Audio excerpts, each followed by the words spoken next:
نحمدہ ونصلی ونسلم علی سیدنا مولانا محمد رسولہ النبی الکریم۔ اچھا جی، آج کتاب الاسفار کا جو متن ہے اس میں کل ہم چیپٹر 1 ایپیسوڈ 1 کے ذریعے سے ہم شامل ہو گئے تھے، داخل ہو گئے تھے، اور شروع میں 2 صفحات پر مشتمل ایک خطبہ ہے شیخ اکبر کا تحریر کردہ، تو اس خطبے کا ہم نے آدھا حصہ تقریباً پڑھ لیا تھا، اور جہاں ہم نے کل سلسلہ چھوڑا تھا وہیں سے آج اس کو جوڑتے ہیں۔ فرماتے ہیں وَأَعْجَلَ مُوسَىٰ علیہ السلام عن قومه لما جاء ربه لميقاته وألاح له نورا في صورة نار ليتفرغ إليه فناداه من حاجاته فسعى إليه فحاباه بمناجاته وأخرجه فارا من قومه ليرسله بتکریمته برسالاته۔ اس کی کل کچھ شرح ہو چکی تھی۔ جب موسیٰ علیہ السلام مقررہ وقت پر اپنے رب سے ملنے آئے تو انہیں ان کی قوم سے جلدی کی بنا پر آگے کر دیا، آپ کے سامنے آگ کی صورت میں نور ظاہر کیا تاکہ آپ اس کی طرف متوجہ ہوں، پس آپ کو آپ کی ضرورت سے پکارا، یعنی کہ آپ کو آپ کی جو مادی اور مٹیریل سمجھ میں آنے والے پیکر تھے، مظاہر تھے، ان کے ذریعے سے آپ کو روحانی، عرفانی، ربانی دنیا کی طرف متوجہ کیا، تو مجاز جو ہے وہ حقیقت کا پل بنا۔ تو یوں مجاز کے ذریعے سے بندہ حقیقت تک دنیا کے بہت سارے واقعات اور معاملات میں اللہ تعالیٰ اس کو پہنچایا کرتا ہے۔ جب وہ اس کی طرف، یعنی بظاہر جو مجاز میں آگ کی صورت تھی، اس کی طرف بڑھے تو اپنی مناجات سے آپ کو محبوب بنایا، اور اس سے قبل آپ کو آپ کی قوم سے مفرور حالت میں نکالا تاکہ آپ کو منصب رسالت کے عزت و اکرام کے ساتھ واپس بھیجے۔ یہاں تک ہم نے کل پڑھ لیا تھا، اب آج آگے اگلا سبق۔ وَأَسْرَىٰ بِقَوْمِهِ لِيَغْرِقَ مَن نَازَعَ رَبَّهُ فِي رُبُوبِيَّتِهِ مِن طُغَاتِهِ، اور آپ کی قوم کو رات میں سفر کروایا۔ وَأَسْرَىٰ بِقَوْمِهِ لِيَغْرِقَ مَن نَازَعَ رَبَّهُ فِي رُبُوبِيَّتِهِ مِن طُغَاتِهِ، یعنی آپ کی قوم کو رات میں سفر کروایا، اسی رات میں جس کا پچھلے ذکر چل رہا تھا، تاکہ جو سرکش رب تعالیٰ کی ربوبیت میں سرکشی اختیار کریں، وہ یعنی رب تعالیٰ انہیں غرق کر دے۔ ٹھیک ہے، یہ تو مشہور واقعہ ہے جب یعنی آپ وہاں پھر پیچھے فرعون بھی ہمراہ ہو گیا تھا، تو وہ مشہور واقعہ ہے قصص القرآن میں، قصص الانبیاء میں، اور 10 کمانڈمنٹس میں جو فلم بنائی تھی وہاں ویسٹ میں، ہالی ووڈ نے، اس میں بھی، اور توریت میں اور غالباً انجیل میں بھی ان واقعات کا ذکر ملتا ہے۔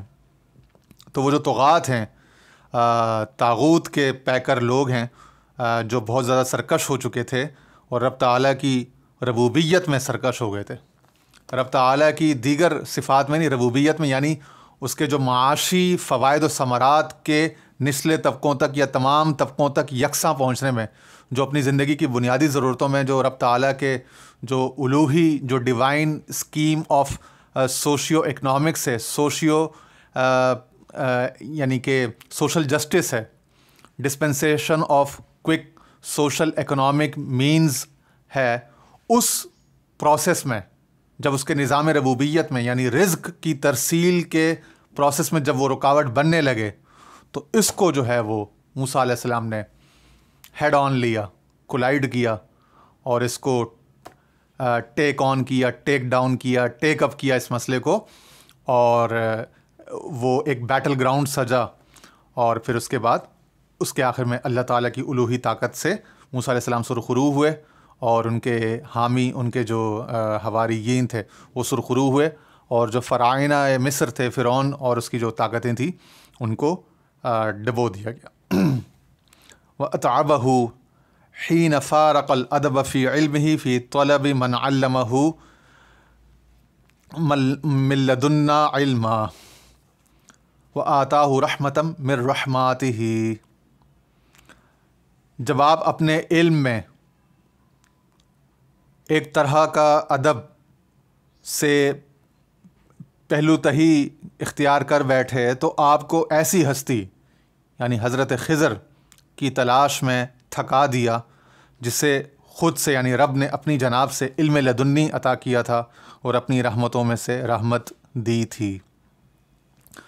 مشہور واقعہ ہے قرآن مجید کا، غالباً سورہ کہف میں یہ واقعہ جو ہے وہ بیان ہوا ہے سارا، کہ حضرت موسیٰ علیہ السلام نے عرض کی اے اللہ کہ مجھے جو تو نے اپنی نبوت کے سبب سے جو علم عطا کیا ہے، کیا اس وقت روئے زمین پر اس سے برتر بھی کوئی علم تو نے کسی بندے کو مجھے تو نے اتنا یعنی مجھ پر کرم نوازی کی ہے۔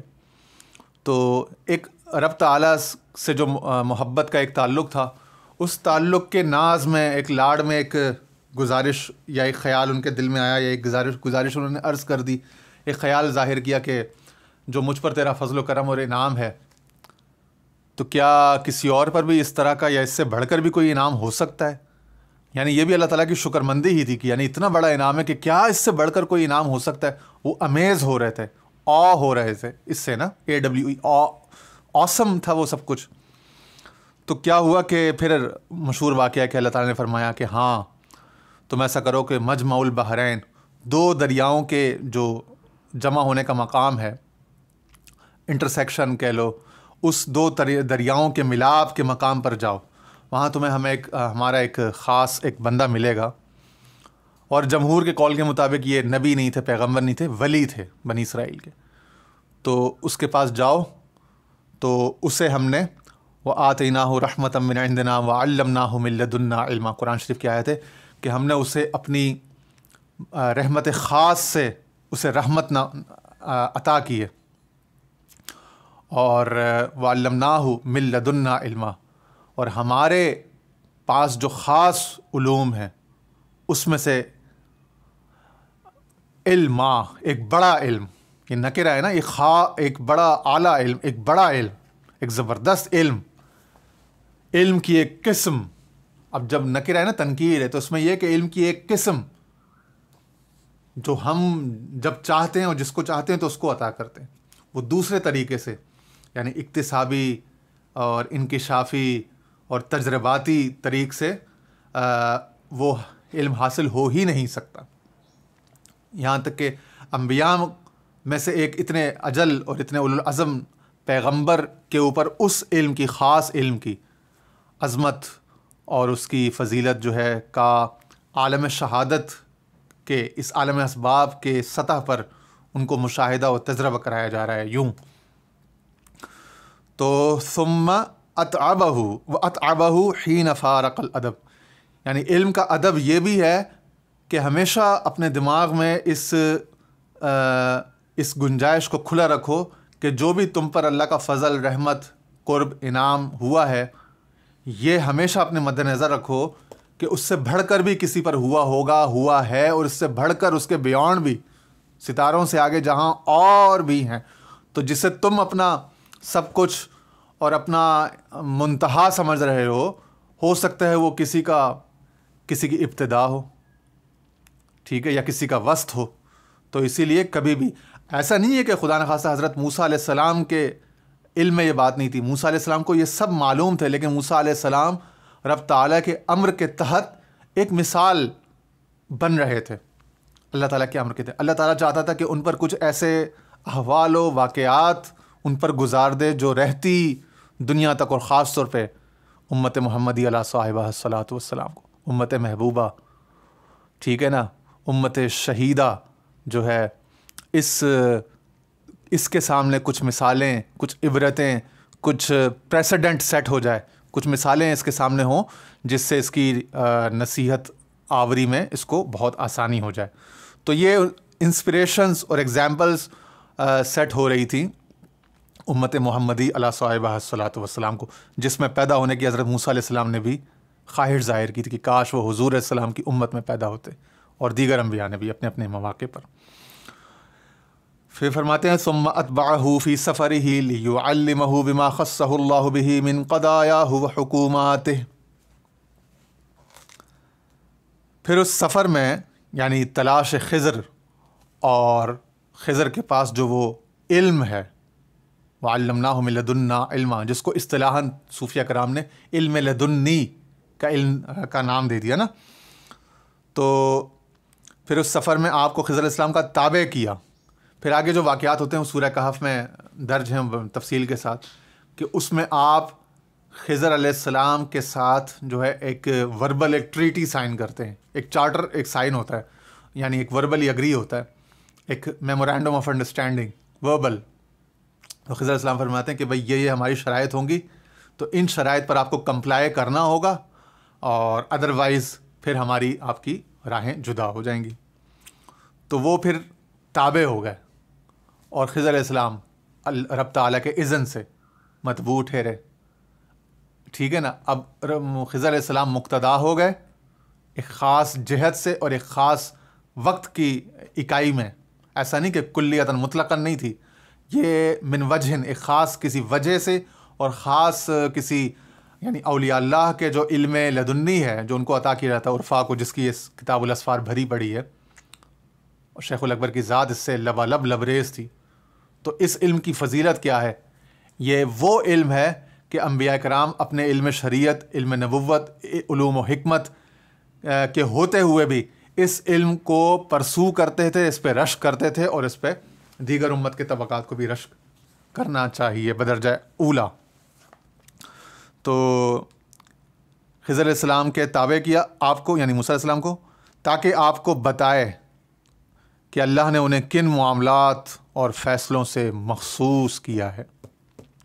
تو انہیں بتایا جا رہا ہے کہ علم شریعت، علم رسالت، اور اس کے علاوہ بھی ایک ڈیمنشن ہے، اور کس طرح سے اولیاء اللہ اور عرفاء کو اللہ تعالیٰ ایک خاص علم عطا کرتا ہے کہ جس کے ذریعے سے وہ معاملات اور فیصلے کی ایک بڑی عجیب سی کیپیسٹی بلڈ ہو جاتی ہے ان کے اندر.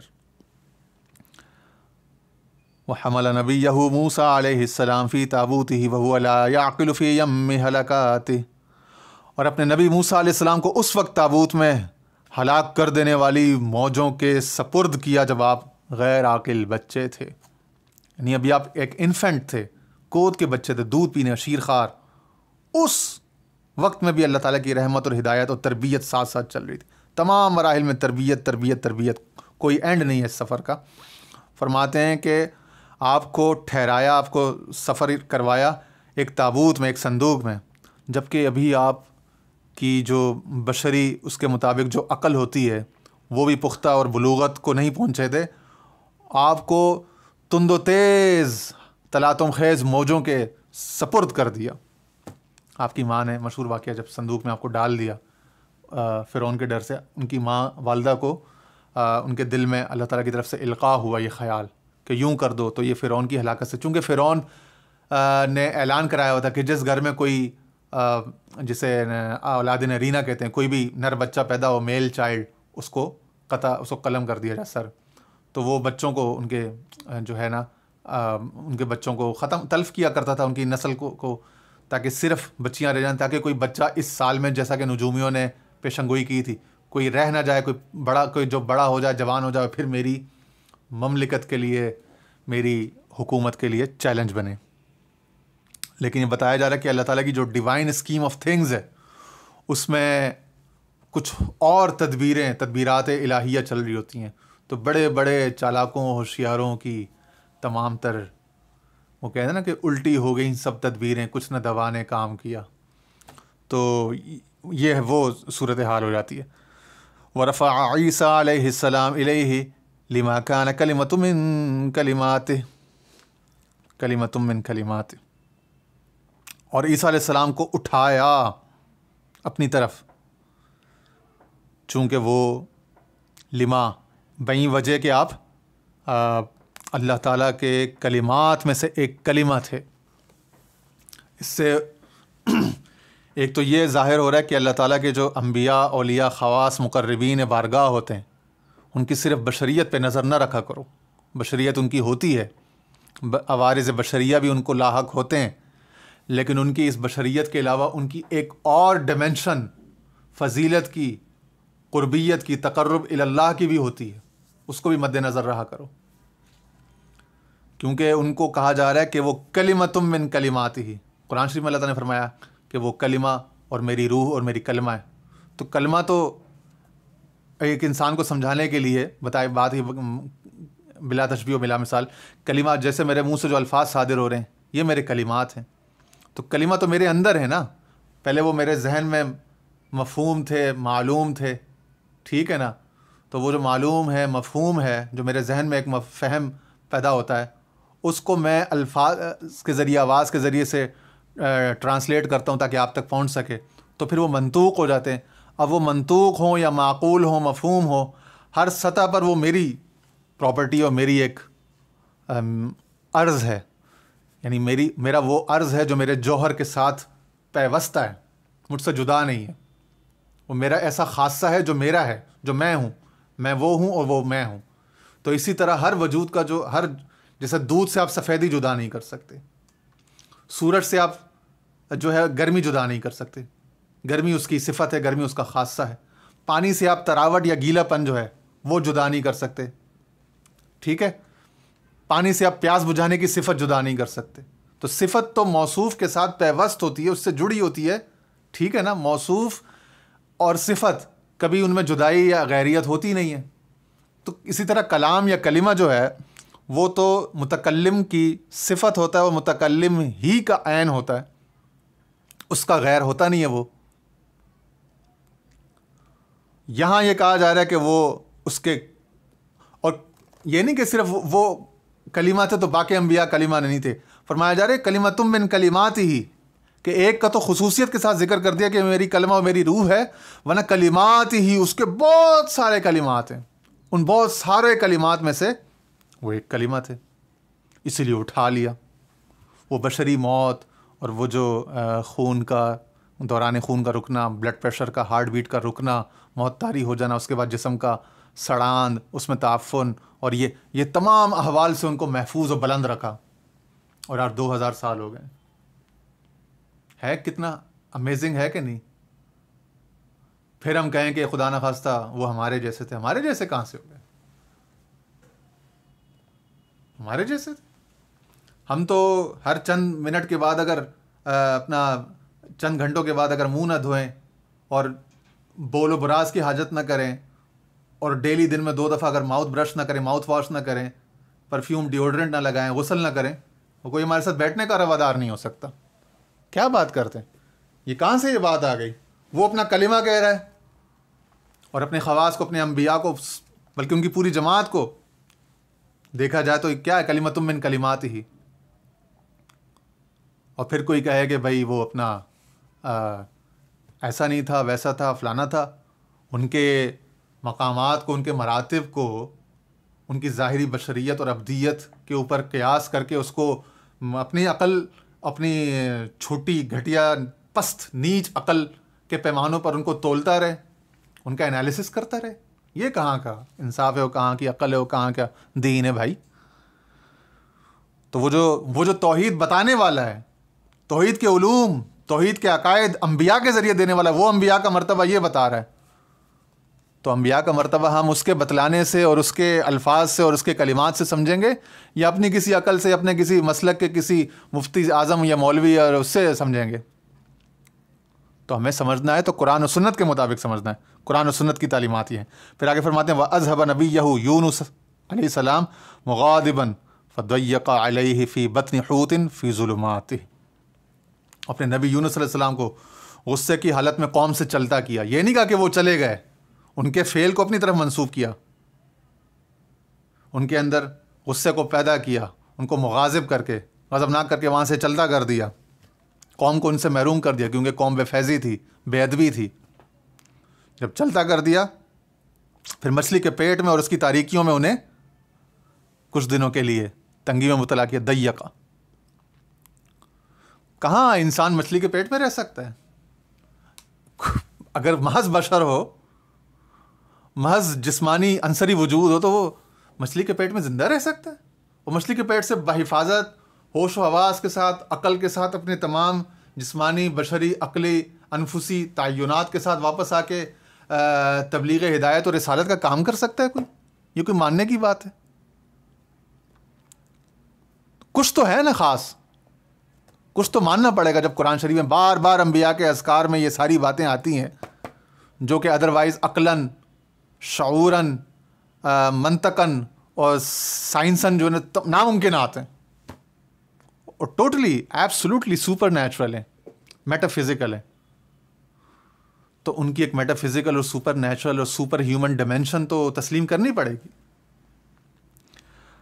وَأَفْصَلَ طَالُوتَ بِالْجُنُودِ وَفِيهِمْ دَاوُودُ عَلَيْهِ السَّلَامُ لِيَبْتَلِيَهُمْ بِنَهْرِ الْبَلْوَى لِيَتَمَكَّنَ مَنْ صَاحِبُ غُرُفَاتِهِ.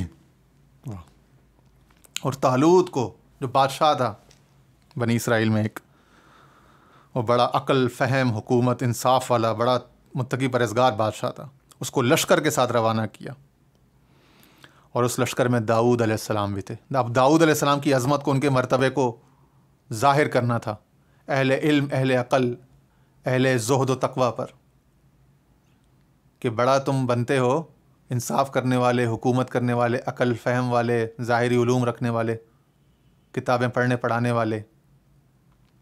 اب بتاتا ہوں میں تمہیں کہ میرا ایک نبی، جب میں کسی کو نبوت دیتا ہوں، کسی کو اپنا خاص کرتا ہوں، تو وہ کیا ہوتا ہے؟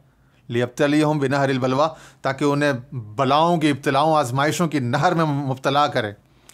لِيَتَمَكَّنَ مَنْ صَاحِبُ غُرُفَاتِهِ، تاکہ ثابت ہو جائے، متحقق ہو جائے کہ کون چلو بھر رکھتا ہے اور کون. اب اس کا دوسرا معنی یہی ہو گیا نا کہ کون چلو بھر رکھتا ہے، تو اور کون سمندروں دریاؤں کے برابر رکھتا ہے. کیا؟ چلو بھر عزم، چلو بھر صبر، چلو بھر ظرف، چلو بھر عقل، چلو بھر علم، چلو بھر استقامت، چلو بھر توکل، تفویض، رضا. ٹھیک ہے نا؟ تو تعلق باللہ، یقین، صبر، توکل، استقامت، عزم، علم، حکمت، معاملہ فہمی، تدبیر، فراست، یہ سب چیزیں، یہ پتہ چلا کہ باقیوں میں تو چلو بھر تھیں غرفہ، اور داؤد علیہ السلام کے پاس اس کے جو ہے وہ خزانے تھے. ان کے خزانے اس قوم پر اور اس بادشاہ پر اور عقل اور یعنی انصاف اور سب چیزیں کرنے والوں پر اپنے تئیں جو اپنا بڑا برابری یا ہمسری کا شاید ان کے کوئی گمان ہوا ہوگا، تو اب ایسی آزمائشوں ابتلاؤں کے ایک اپنا نہر میں مبتلا کر کے بتا دیا کہ بھئی کون کتنے پانی میں ہے. اس لیے وہ کہتا ہے نا، مولانا روم کہتا ہے نا کہ گرچہ باشد در نوشتن شعر و شیر، کھارے پھاکاں را قیاس از خود مگیر. گرچہ باشد در نوشتن شعر و شیر، کہہ رہے پاک لوگوں کے کاموں کو، ان کے اپنا صفات کو، ان کے معاملات کو اپنے اوپر قیاس نہ کرو کہ وہ ہماری طرح ہیں یا ہم ان کی طرح ہیں. کہتے ہیں شعر اور شیر دونوں کا لکھائی کا طرز ایک ہی ہے، شین یہ رے، اگر لکھا ہوا تو آپ فرق نہیں کر سکتے. لیکن ایک جو ہے وہ دودھ، یعنی شیر جو ہے دودھ، اس کو جب آپ کسی انسان کو پلاتے ہو، دیتے ہو، تو وہ توانائی اس کے جسم میں بنتا ہے، وہ پھلتا پھولتا بڑھتا ہے. اور شیر جو ہے وہ انسان کو کھا جاتا ہے، ختم کر دیتا ہے. اتنا زمین آسمان کا فرق ہے. ایک اس کو پنپنے اور بڑھنے کی وجہ بنتا ہے، دوسرا اس کی تباہی کی وجہ بن جاتا ہے. اور بظاہر دونوں شیر اور شیر، شین یہ رے، شین یہ رے. تو شیر اور دودھ میں کتنا فرق ہے. اسی طرح بتایا جا رہا ہے کہ پاک لوگ بظاہر دیکھنے میں وہی 5.5-6 فٹ 6.5 فٹ کا قد ہوتا ہے، آنکھیں، ٹانگ، ناک، کان، شادی، بچے، کاروبار، رزق، روزی، مکان، مگر ان کی حقیقت میں زمین آسمان کا، اور ان کے اللہ کے ہاں جو مرتبے مراتب ہیں اس میں زمین آسمان کا فرق ہوتا ہے. وَأَخْرَقَ الْآفَاقَ بِذِي الْقَرْنَيْنِ لِيُقِيمَ سَدًّا بَيْنَ الطَّائِعِينَ مِنْ عِبَادِ اللَّهِ وَبَيْنَ عُصَاتِهِ. پھر اس نے ذوالقرنین، سکندر ذوالقرنین جو بادشاہ تھا، اس کا بھی 15ویں سپارے میں ہی ذکر ہے. اس سے ذوالقرنین سے آفاق کھولے تاکہ وہ اللہ کے فرمانبرداروں اور نافرمان بندوں کے درمیان ایک دیوار بنائے. اچھا، ان کا بھی اختلاف ہے. بعضوں نے ان کو کہا کہ یہ نبی بھی تھے، محض فاتح یا محض حکمران نہیں تھے. بعضوں نے کہا کہ نہیں، صرف اولیاء تھے، ولی تھے، صالحین میں سے تھے. تو بہرحال صالحین تو تھے ہی تھے، نبی ہونے پر اختلاف ہے. ٹھیک ہے نا؟ اس طرح خضر علیہ السلام کا معاملہ، ولی اور صالح تو تھے ہی تھے، نبوت پر اختلاف. تو جو بات متفق علیہ ہے اس کو ہم لے لیتے ہیں. تو صالحین سے اللہ تعالیٰ نے کیسے کیسے یعنی مٹیریل ورلڈ کی سطح پر، مٹیریل مینجمنٹ میں اور اس دنیا کی جو سوشل فیبرک کی ڈیولپمنٹ ہے اس میں کیسے کیسے کام لیے ہیں، یہ اللہ تعالیٰ یہ بتلا رہے ہیں۔ اے لوگوں، تم اپنی رزق روزی میں، اپنی جیوگرافی میں، اپنے شہروں کو یعنی کہ ایکسپلور کرنے میں، ان سب چیزوں میں میری رحمت کے ساتھ ساتھ، میرے فضل کے ساتھ ساتھ میرے نیک بندوں کا بھی محتاج ہو، ان کے زیر احسان مند رہا کرو، کیونکہ میں نے بہت سارے اس دنیا میں محض سیکولر اور مٹیریل کام بھی وہ اپنے بندگان خاص سے لیے، بندگان خاص علام الغیوب فاحذروہم ہم جواسیس القلوب۔ اس لیے مولانا روم کہتا ہے کہ جو اس کے خاص بندے ہیں، علام الغیوب کے جو اس کے خاص بندے ہیں، ان سے ڈرا کرو۔ حدیث ہے واحذروہم ہم جواسیس القلوب، 2 حدیث ہیں یا ایک حدیث کے 2 ٹکڑے ہیں کہ وہ دلوں کے جاسوس ہوتے ہیں۔ جب دلوں کے جاسوس ہوتے ہیں تو پتھروں میں سے راستہ نکالنا اور نئے شہر ایکسپلور کرنا اور نئی تجارتی گزرگاہیں اور آروزیز دینا بتلانا، یہ کون سا ان کے لیے مشکل بات رہ گئی۔ وانزل الروح الامین علی قلوب اہل نبواتہ، اور اہل نبوت یعنی جتنے انبیاء ہیں، اور یہاں نبوات ہی سے مراد یہ ہے کہ جن کو علوم غیبیہ دیے گئے، اطلاعات غیبیہ، ان کے قلوب پر اس نے وہ روح الامین کو اتارتا رہا ہے، امانت والے اعلیٰ ترین فرشتے ہیں جبریل علیہ السلام، جو اس کی وحی کا امین ہے، اس کو ان کے قلوب پر اتارتا رہا ہے، بھیجتا رہا ان کی طرف۔ وَأَصْعَدَ الْكَلِمَ الطَّيِّبَ إِلَيْهِ عَلَى بُرَاقِ الْعَمَلِ الصَّالِحِ لِيُكْرِمَهُ بِمُشَاهَدَةِ ذَاتِهِ، اور پاک کلمے کو عمل صالح کے براق پر بٹھا کر اپنی طرف بلند کیا تاکہ اسے اپنی ذات کے مشاہدے کا شرف بخشے۔ یہ قرآن شریف کی آیت ہے، الیہ یصعد الکلم الطیب والعمل الصالح یرفع، یعنی اس کی طرف نیک کلمات اٹھ کے جاتے ہیں اور اسی طرح نیک اعمال۔ لیکن یہاں اس کانٹیکس میں جب یہ الکلم الطیب آیا ہے نا، اور آخر میں جب یہ بات اس پہ ختم کی لیکرمہ بمشاہدۃ ذاتی، تاکہ ان کو جو ہے پھر وہ مشاہدہ ذات کا شرف بخشے، تو اس کانٹیکسٹ میں الکلم الطیب سے مراد صرف پاک کلام، نیک کلام نہیں ہے کہ جو کسی کو نصیحت کا کلام کرتا ہے، امر بالمعروف کرتا ہے، کوئی تبلیغ کرتا ہے، اللہ رسول کی بات سناتا ہے، عام واعظ و نصیحت وغیرہ کرتا ہے، یہ ہے بے شک ہے، لیکن یہاں اس کانٹیکس میں سیاق و سباق میں جب الکلم الطیب آیا، پاک کلمہ، تو اس سے مراد کلام عرفا ہے، کلام عرفانی ہے، کہ جو اس کی توحید کی، اس کے عرفان کے راز جانتا ہے اور اس کو لوگوں میں ان موتیوں جواہر کو بکھیرتا ہے، ان کی شدت حرص جو ان کے لیے جو اس کی بھلائی کی ہے، تاکہ وہ بھی مولا کے سفر کی طرف راغب ہو جائیں، مولا سے عشق محبت کا تعلق جوڑ لیں۔ تو ایسے کلمات کو بھی اور ایسے کلمات کے قائلین کو یا متکلمین کو بھی وہ اپنی ذات کا مشاہدہ کراتا ہے۔ والصلاة على سیدنا محمد صلی اللہ علیہ وسلم خیر من تخلق باسمائہ وصفاتہ، پھر اس کے بعد درود شریف پڑھا کہ اور درود و سلام ہوں ہمارے آقا حضرت محمد صلی اللہ علیہ وسلم پر، جو اللہ تعالیٰ کی اسماء اور صفات سے متخلق یعنی متصف کیے جانے والے لوگوں میں سب سے افضل ترین ہے۔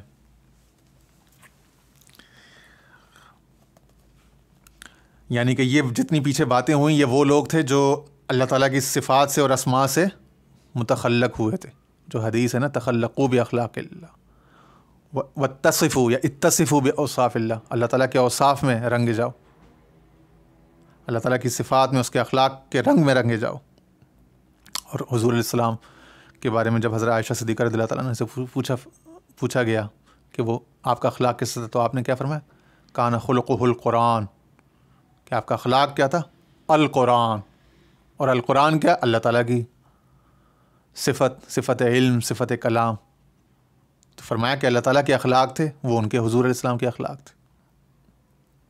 اور قرآن شریف نے فرمایا انک لعلی خلق عظیم، بے شک آپ خلق عظیم پر ہیں۔ والسلام علیہ وعلی آلہ من اصحابہ وقرابتہ وازواجہ وبنیہ وبناتہ، وہ کہتے ہیں والسلام ہوں آپ کی آل پر، اصحاب پر، آپ کی قرابت پر، آپ کی ازواج پر، آپ کے بیٹوں اور بیٹیوں پر۔ اما بعد، اب خطبہ ختم ہوا اور کتاب الاسفار کا متن شروع ہو رہا ہے۔ اما بعد فإن الاسفار ثلاثہ لا رابع لها اثبتها الحق، کہہ رہے ہیں اس کے بعد یعنی خطبے کے بعد جان لو فإن الاسفار ثلاثہ کہ اسفار ٹوٹل 3 ہی ہیں، لا رابع لها، اور آگے مزید تاکید کر دی کہ چوتھا ہے ہی نہیں، 3 ہی، صرف 3 میں معصور مقید کر دیا کہ سفر 3 ہی قسم کے ہوں گے۔ اثبتها الحق نے یہی ثابت کیا۔ الحق کے نزدیک ثابت ترین بات یہ ہے کہ اسفار کی 3 ہی اقسام ہوں گی، چوتھا کوئی نہیں ہوگا۔ اثبت الحق عز وجل وہیہ، اور وہ 3 اقسام کیا ہیں؟ وہ یہ ہیں، نمبر الاول سفر من عند، سفر اس سے، یعنی اس سے سفر، سفر من عند ہی۔ نمبر 2 و سفر الیہ، سفر اس تک۔ نمبر 3 و سفر فی، سفر اس میں سفر۔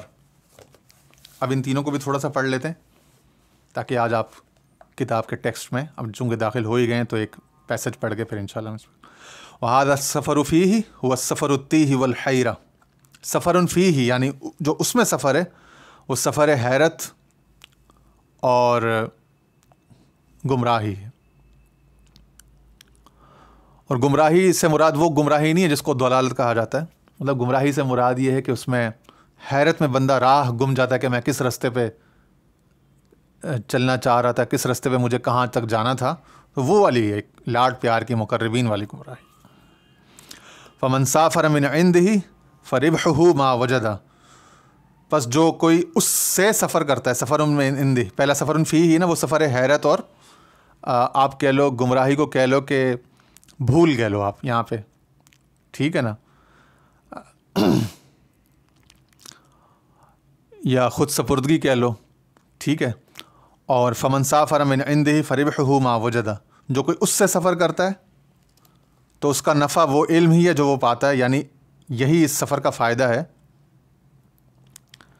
کہ سفر کا علم یعنی یقین کے ساتھ وہ پا لیتا ہے، وذالک هو الربح۔ ومن سافر الیہ، اور جو اس کی طرف سفر کرتا ہے، لم یربح سوا نفسہ، وہ کچھ نہیں پاتا سوائے اپنے نفس کی لذت یا اپنے نفس کے علاوہ اس نے کچھ نہ پایا۔ والسفران الاولان، والسفران الاولان، اور یہ تثنیہ کا صیغہ ہے، لہما غایۃ یصلون الیہا ویحطون عن رحالہم، فرمایا پہلے 2 اسفار، یعنی یہ جو پہلے 2 اسفار تھے نا، سفر من عندہ سفر الیہ، اس سے سفر اور اس تک کا سفر، فرمایا جو پہلے 2 اسفار ہیں، سفر من عندہ اور سفر الیہ، اس کی ایک انتہا ہے جس تک پہنچ کر مسافر سفر سے دستبردار ہو جاتے ہیں، جبکہ جو تیسرا سفر ہے، جو پہلا جو بات ہوئی تھی، وَهَذَا السَّفَرُ فِيهِ وَالسَّفَرُ التِّيهِ وَالْحَيْرَةِ، سفر حیرت اور گمراہی انورٹڈ کامز میں، اب اس کو گمراہی وہ اردو والا گمراہی نہ سمجھیں جو ہمارے پاکستان ہندوستان میں جو ہر بندے کو گمراہ کہہ دیا جاتا ہے، مطلب یہاں پہ گمراہی کا ایک الگ لطیف معنی ہوگا۔ تو بہرحال تو کہہ رہے ہیں کہ یہ جو پہلے 2 سفر ہیں اس کی ایک انتہا ہے جس تک پہنچ کر، یعنی انتہا تک پہنچ کر مسافر سفر سے دستبردار ہو جاتے ہیں، جبکہ سفر حیرت کی کوئی انتہا نہیں ہے، اس وجہ سے اس کو گمراہی کہا جاتا ہے کہ چونکہ حیرت میں ڈوب جانے والوں کی پھر کوئی انتہا نہیں ہے جہاں سے وہ حیرت سے واپس ہوش میں واپس آئیں، تو اس لیے اس کو کہا جا رہا تھا کہ وہ حیرت اور ساتھ میں ایک لاڈ کا، ایک پیار کا لفظ گمراہی کا استعمال کیا۔ پھر آگے فرماتے ہیں وَسَفَرُ التِّيهِ لَا غَایَةَ لَهُ، اس کا کوئی انتہا نہیں ہے۔ وَالطَّرِيقُ الَّتِي يَمْشِي فِيهَا الْمُسَافِرُونَ طَرِيقان، اور فرماتے ہیں کہ یہ یعنی جس راستے پر یا جن راستوں پر مسافر چلا کرتے ہیں اس کے بھی، اس طریق کے بھی 2 یعنی کہ وہ ہیں 2 طریق یا 2 راستے ہیں، طریقان کہ 2 طرح کے راستے ہوں گے، طریق فی البر و طریق فی البحر، ایک طریق یعنی ایک راستہ خشکی کا اور ایک راستہ تری کا، ایک بری راستہ ایک بحری راستہ، ٹھیک ہے نا۔ قال اللہ عز وجل، یہ سورہ یونس کی آیت نمبر 22 انہوں نے پھر بیان کی، هو الذی یسیرکم فی البر والبحر، وہی تو ہے جو تمہیں خشکی اور تری میں چلاتا ہے۔ وہنا نکتہ، کہتے ہیں یہاں پہ ایک نقطہ ہے، وہی انہ تعالی ما قدم البر علی البحر، کہہ رہے ہیں اور وہ نقطہ یہ ہے کہ یہاں اس آیت میں اللہ تعالیٰ نے فی البر والبحر، وہی تو ہے جو تمہیں خشکی میں اور پانی میں چلاتا ہے. تو کہہ رہے ہیں وہ جو خشکی اور تری چلاتا دونوں میں وہی ذات ہے، لیکن نقطہ یہ ہے کہ اس نے خشکی کو مقدم کیا ہے. ما قدم البر علی البحر وتہمم بتقدیمہ الا لیعلم انہ من قدر علی البر لا یسافر فی البحر الا من ضرورہ. کہہ رہے ہیں اس کو تقدیم یا اس کو ترجیح اس لیے دی، اس کو مقدم اس لیے کیا ہے، اس نے خشکی کے ذکر کو تری پر اس لیے پہلے رکھا ہے اور اس پر زور اس لیے دیا تاکہ لیعلم، تاکہ یہ معلوم ہو جائے کہ جس کو خشکی کے سفر پر قدرت ہو، جس کے بس میں خشکی پر سفر ہو، لا یسافر فی البحر الا من ضرورہ، وہ کبھی بھی بلا ضرورت جو ہے وہ بحر کا یعنی کہ سمندر کا سفر نہ کرے. آگے چلیے. اس کو ضرورت کے تحت ہی سمندری سفر کرنا چاہیے. یہاں پہ انہوں نے اردو ترجمے میں ایک حاشیہ نمبر 3 دیا ہوا، اس حاشیے کو بھی دیکھتے ہیں لیکن پہلے اس پیسج کو کنٹینیو کرتے ہیں.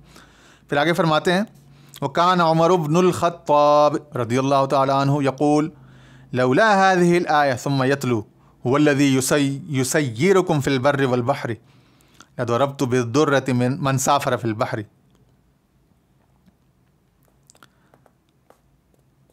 تو کہتے ہیں کہ حضرت عمر بن خطاب رضی اللہ تعالیٰ عنہ خلیفہ سوم جو ہے وہ کہا کرتے تھے لولا هذه الآية، اگر یہ آیت یہ جو بھی ہم نے پڑھی تھی نا سورہ یونس کی 22 نمبر آیت، والذی یسیرکم فی البر والبحر،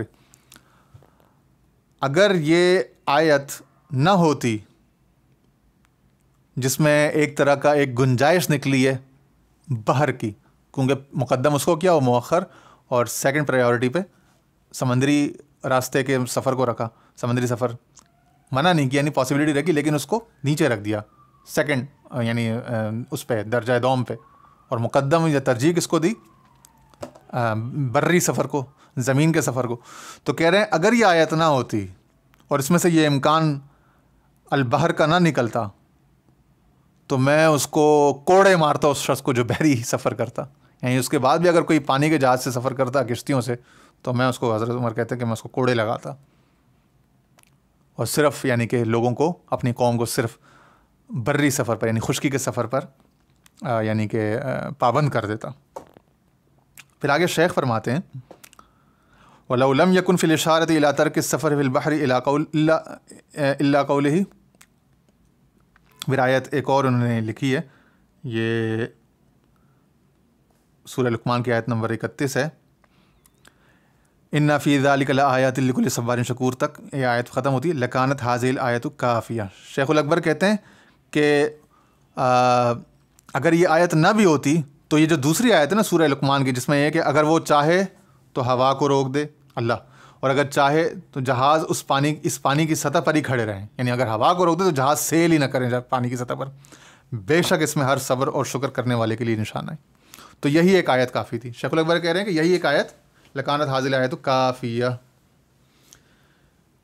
کہ اگر اوپر جو بر اور بحر کی آیت نہ بھی ہوتی نا تو یہی ایک آیت لوگوں کو پانی کا سفر ترک کرنے اور خشکی کا سفر اختیار کرنے اور خشکی کے سفر پر اکسانے کے لیے کافی تھی.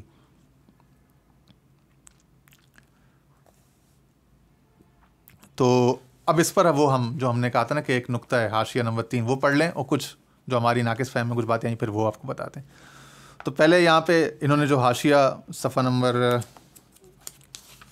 211 پر انہوں نے دیا ہے حواشی میں نمبر 3، کہ نا شیخ اکبر فتوحات مکیہ میں فرماتے ہیں اس معنی میں نے ایک یہودی سے، یعنی اس مضمون میں یہ جو بری اور بحری سفر کا جو معاملہ ہے نا، اس معاملے میں میں نے ایک یہودی سے بڑی عجیب روایت بیان کی، جو مجھے مکہ میں مسجد حرام کے مؤذن موسیٰ بن محمد القرطبی القباب رحمہ اللہ نے باب الحضورہ اور باب الاجیاد کے مینار کے پاس سن 599 ہجری میں سنائی. یعنی بالکل پکا کر رہے ہیں نا کہ فلاں شخص تھا جو مسجد حرام کا مؤذن تھا، اس کا یہ نام تھا، اور خانہ کعبہ میں 2 یہ جو ابواب ہیں ان ابواب کے مینار کے پاس، اور سن یعنی 600 ہجری سے 1 سال پہلے اس شخص نے یہ بات سنائی. کہتے ہیں کہ قیروان، اب یہ قیروان جو ہے یہ تیونس میں شمالی افریقہ میں ایک جگہ ہے جہاں پہ بڑے بڑے بزرگ اولیاء بڑے بڑے محدثین ہوئے. تو قیروان کے ایک شخص نے حج کا قصد کیا، مگر اس کا دل زمینی اور بحری سفر سے حج کو جانے میں متردد ہو گیا، ڈاواڈول ہو گیا کہ یار میں ادھر کہ میں بحری رستے سے کروں یا زمینی رستے سے سفر کروں. وہ اس میں سوچتا رہا. کبھی اسے بری سفر بہتر لگتا یعنی خشکی کا، اور کبھی بحری یعنی پانی کا. آخر میں جب کچھ اور نہ سوجا تو بولا، اس نے فال ڈالا، کل صبح مجھے جو شخص سب سے پہلے ملے گا میں اس سے اس مسئلے کے بارے میں پوچھوں گا. اور یہ کہہ کے وہ رات کو سو گیا. اور اس نے جیسا کہا ویسا کروں گا. اگلے دن جب وہ صبح اٹھا تو سب سے پہلے اس کا سامنا ایک یہودی سے ہوا، جسے دیکھ کر پہلے تو یہ تھوڑا مایوس ہوا، مگر پھر اس نے اپنا عزم، اپنا جو وعدہ تھا، قول تھا، وہ دہرایا کہ نہیں، چونکہ میں نے پکا یہ کہا تھا. تو ایسے لوگ ایمان والے ہوتے ہیں نا، جب اللہ کے اوپر فال وہ ڈال دیتے ہیں کہ بھائی کل صبح جو مجھے پہلا شخص میں اس سے یہ مسئلہ پوچھوں گا. اب جس سے اللہ تعالیٰ نے پہلا سامنا کرا دیا، اس نے پھر اپنی کو کیا، یہ من جانب اللہ، اللہ ہی نے بھیجا ہے میری رہنمائی کے لیے، چاہے وہ یہودی جو بھی ہے. اس نے کہا کہ نہیں ہے، بالکل یہ ٹھیک ہے، میں اس سے پوچھتا ہوں اس مسئلے کو. اور اس نے اس سے پوچھا. شیخ الاکبر ان مسائل کے ذریعے لوگوں کے دلوں کو، طبیعتوں کو، ان کی طبیعتوں میں تنگیاں، تعصب جو ہے نا، اس کو کھول رہے ہیں کہ اللہ تعالیٰ کہاں کہاں سے رہنمائی نہیں کر سکتا، کہاں کہاں نہیں ہے، وہ کہاں کہاں اس کی رحمت، اس کی ہدایت کے اسباب نہیں ہیں. تم بند کرتے ہو اس کو کسی خاص اس میں، کیسے بند کرتے ہو؟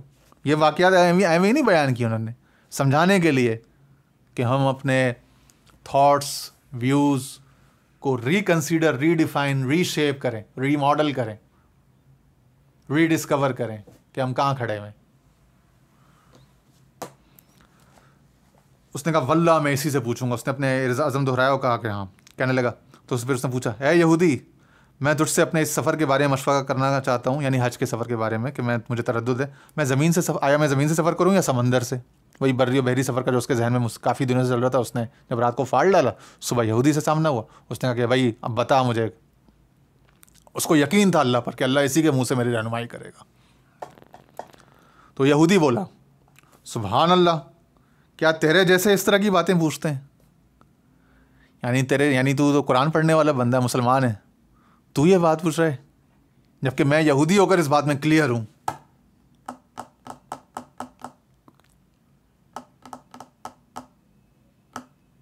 اتنا بڑا پاز اس لیے لیا کہ اس کو کئی گھنٹوں تک سوچنے کی ضرورت ہے اس بات کو، یہودی کے اس ایک جملے کو، کہ تیرے جیسے بھی ایسی باتیں پوچھتے ہیں. پھر آگے وہ یہودی کا بیان کرنے. یہودی کہتا ہے، کیا تو نے نہیں دیکھا کہ اللہ تعالیٰ نے تمہاری کتاب میں یعنی قرآن میں کیا فرمایا؟ پھر اس نے یہی سورہ یونس کی آیت نمبر 22 پڑھی، هو الذی یعنی یسیرکم فی البر والبحر، وہی تو ہے جو تمہیں خشکی اور تری میں چلاتا ہے. تو آگے یہودی نے اس کی تعویل اور تفسیر بیان کی اس آیت کی. کہہ رہا ہے دیکھو نا، تم اس آیت پہ غور کرو، اس نے خشکی کو تری سے پہلے رکھا. اگر اس تقدیم میں اللہ کا، یعنی اس مقدم کرنے میں، ترجیح دینے میں اللہ کا کوئی راز نہ ہوتا اور یہ تمہارے لیے بہتر نہ ہوتا خشکی کا سفر، تو وہ کبھی اسے آگے رکھتا ہی نہ بیان میں. یعنی نظم قرآن پر غور کرنے کی ضرورت ہے ہم لوگوں کو.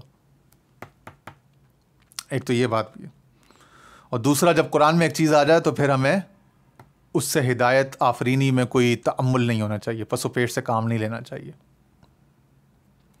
تو کہہ رہے ہیں کہ دیکھو، اس نے خشکی کو تری میں، اللہ نے خشکی کو تری سے پہلے رکھا، اور اگر اس تقدیم میں، اس پرائیورٹائزیشن میں کوئی راز نہ ہوتا اور یہ تمہارے لیے بحری سفر سے بہتر نہ ہوتا تو وہ کبھی اسے آگے رکھتا ہی نہ. اور اس نے بحری سفر کو اس لیے پیچھے رکھا کہ جب خشکی پر سفر کرنا ممکن نہ ہو تب ہی سمندری سفر کیا جائے، ادروائز پریفریبل یہی ہے کہ بری خشکی کا سفر. وہ بولا، وہ شخص، شیخ الاکبر جس کے بارے میں روایت کر رہے، وہ بولا میں اس کی بات سے حیران ہوا، بہت حیران، اور پھر میں نے خشکی ہی کا سفر کیا. وہ شخص کہتا ہے کہ میں نے اپنی زندگی میں کبھی ایسا سفر کیا ہی نہیں. اللہ نے اس سفر میں مجھے میری امید سے بڑھ کر انعام و اکرام سے نوازا.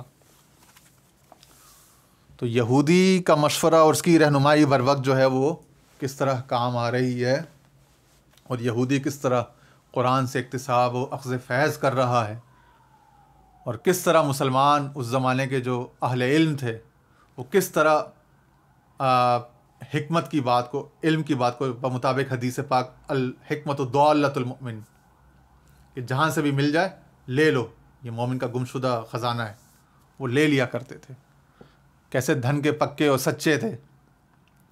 آج ہمیں اپنے رویوں پر اور اپنی سوچوں پر، اپنی طبیعتوں پر، اپنے مزاجوں پر، اپنے حال احوال پر، اپنے مذہبی ماحول پر غور کرنے کی نہیں 10 کروڑ دفعہ غور کرنے کی ضرورت ہے۔ اس حد تک حالات گر چکے ہیں اور یعنی بدحالی ہو چکی۔ بہرحال اللہ تعالیٰ کرم فرمائے۔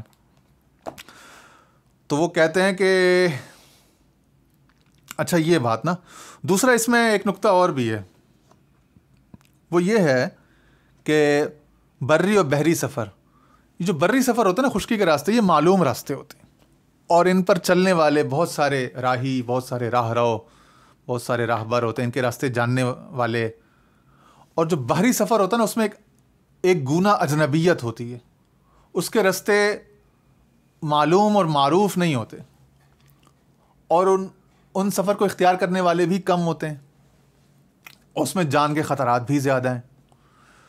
تو بتلایا یہ جا رہا ہے اشاروں میں، شیخ الاکبر جو بتلا رہے ہیں، جو ہمارے دل پر اس کا ایک اور مطلب کھلا کہ اے لوگو، اس کتاب کو، کتاب الاسفار کو پڑھنے کے بعد کہیں ایسا نہ ہو کہ خود سے کوئی طریقت میں کوئی نئی بدعت کوئی ایجاد کر ڈالو، کوئی اختراع اور کوئی نیا راستہ وضع کر لو، کوئی نئی راہ وضع نہیں کرنا۔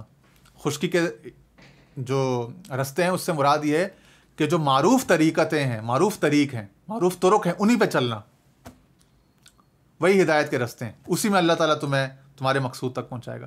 اس کتاب یا ان علوم کی بیس پر کہیں اپنے لیے کوئی الگ سے 1.5 اینٹ کی مسجد نہ کھڑی کر دینا، اس کو بحری کہا جا رہا ہے، کیونکہ بحری معلوم نہیں ہوتا، معروف نہیں ہوتا، عام نہیں ہوتا، کامن نہیں ہوتا، اس پہ لوگوں کے نقش قدم نہیں ہوتے۔ نقش قدم تو خشکی پر ہی ثبت ہوتے ہیں نا، تو نقش قدم کی پیروی کرنا مسافروں کی، تو یہ دیکھنا کہ اس سے پہلے مسافران طریقت کن رستوں پہ چلتے رہے، بس ان کے قدموں کو پیچھے پیچھے لے کے چلتے رہنا۔ پانی میں تو نقش نہیں ہوتا، قدم ہی نہیں ہوتا، وہ کہتے ہیں نا نقش کا نقش فی البحر، یہ عربی میں محاورہ بھی ہے، نقش فی الحجر، یعنی پتھر میں پیوست پکا نقش منقش جو نظر آتا ہے، اور نقش فی البحر یعنی کہ وہ تو پانی کے بلبلوں اور موجوں کے ساتھ اڑ جاتا ہے۔